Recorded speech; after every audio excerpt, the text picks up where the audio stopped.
prečo vlastne chcem niečo takéto natáčať. Chcem si vlastne vizuálne trošku zachovať spomienky, ktoré tu za ten celý čas budem vedieť zachytiť. Rozhodol som sa preto, že skúsim čo najviac z tohto, čo tu robím, natáčať. Snažiť sa to aj okomentovať sem tam. Takže toto je vlastne nejaký prvý pokus o to, aby vznikol vlastne nejaký skôr denníček tohto celého pobytu.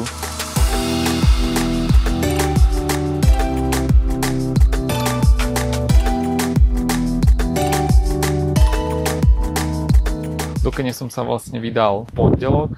Letelo mi to 9:40, išiel som Turkish Airlines z Prahy cez Istanbul. V Istanbule som mal 6-hodinový layover. Bol som tam vlastne väčšinu času v tom salóniku, ktorý bol gigantický. Bolo tam strašne veľa jedla, bolo tam strašne veľa dezertov. Strašne dobre to bolo. Bolo tam veľa oddychových miest.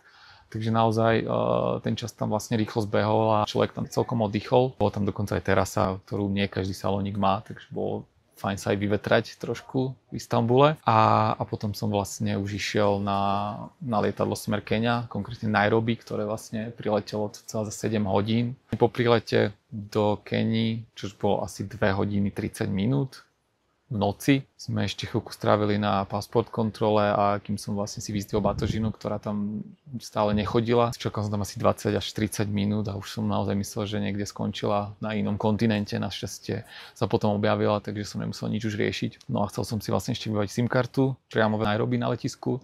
Bohužiaľ, keď som tam 20 minút stál a tá fronta sa absolútne nepohla, tak som sa rozhodol, že to skúsim inde. A že to skúsim vlastne potom, to som ešte nevedel, že na pas pre cudzinca vybaviť SIM kartu sa dá v Eldorete na jednej jedinej pobočke v centre mesta, do ktorej som samozrejme potom musel ísť.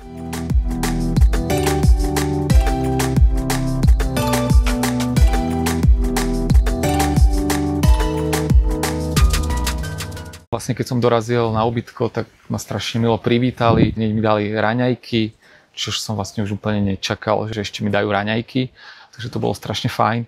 Ráno mi vlastne ukázali aj celý areál, ktorý je naozaj bohatý na vybavenie. Je tu obrovská posilka, je tu veľká miestnosť na stretching, kde sa vlastne robia aj core workouty. Vždy pondelok, stredu, piatok, to vlastne vždy 45-minútové cvičenie. Je tu obrovská dining area, kde sú vždy raňajky, obed, večera a nejaké snacky medzi tým.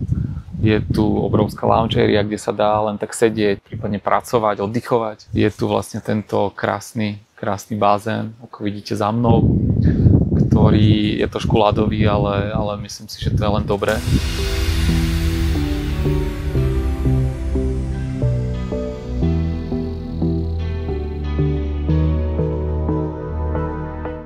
Dostal som aj taký ako vlastne upgrade mojej izby, pretože som mal byť pôvodne v šerovanej izbe ešte s niekým, ale dali mi vlastne izbu, kde som sám, čo je veľmi vítaný upgrade. No a vlastne po nejakej hodine, čo som bol na ubytku, tak som ešte vlastne skočil do Eldoretu, kde som si potreboval vybaviť SIM kartu, ktorá sa mi nepodarila vybaviť na letisku. Išiel som vlastne do Eldoretu na Matatu, prvýkrát som vyskúšal tento ich zaujímavý spôsob prepravy, je to vlastne taká malá dodávka, ktorá sa skoro rozpadá a človek niekedy nevie, či vôbec dorazí do cieľovej destinácie, ale je to extrémne lacné, stalo to asi 20 korún jedna cesta a trvalo to celé asi 50 minút. Tak som sa vrátil z Eldoretu, čo už bolo vlastne nejakých 5 hodín, tak som ešte chcel ísť vlastne omrknúť gym. Dal som si tam nejakých 20 minút na eliptikale, len aby som sa nejak trošku aklimatizoval na tú nadmorskú výšku. Nebolo to také zlé, jak som očakával. Potom som išiel na večeru, ktorá bola vlastne taká tradičná, bola to ugali, čapaty, nejaké kuracie mäso grillované, nejaký melón a voda. Takže celkom skromné, ale relatívne chutné.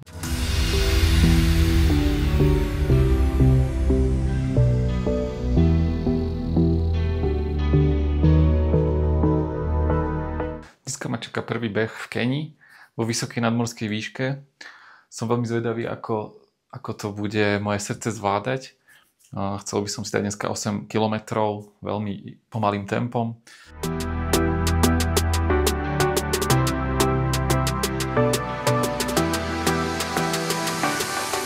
Prvýkrát na dráhe, prvýkrát vonku vítene. To nádhera. Není tu moc ľudí, pravdepodobne väčšina z nich trénuje v útorok a štvrtok. Snažím sa mať maximálne 150, 155 heart rate, ale dýcha sa ťažšie, no, to cítiť. Ale zatiaľ je to fajn.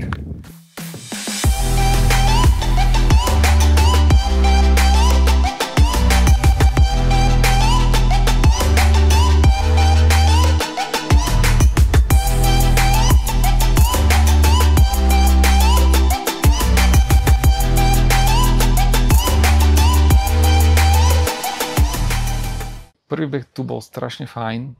Zo začiatku som si to neuveriteľne užíval, nič ma nebolo. Dýchalo sa relatívne dobre. Človek tú nadmorskú výšku necíti ani tak pri tých tepoch za minútu, ale skôr pri tom, že fakt ako dýcha trošku viac. A tam si to vlastne uvedomíte, že ste vlastne v nadmorskej výške. Šli sme vlastne na miestnú Kamaríny track, kde tým, že je streda, tak tam skoro nikto nebol, takže to bolo super. Bolo tam len zo pár bežcov. Vlastne na tú trať je to asi 2,5 km naspäť a tam som vlastne nakrúžil asi nejakých 5-6 km naozaj v pomalom tempe, čo už pre mňa znamená okolo 6 minút na kilometr a s priemernými tepmi asi 150-152.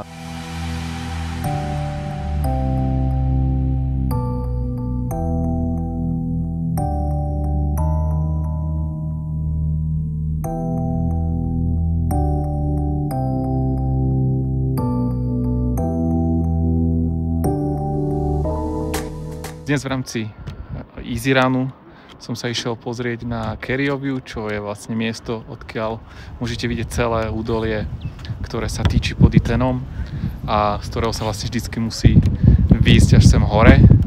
Je to naozaj nádherné miesto a tie výhľady sú tu úžasné.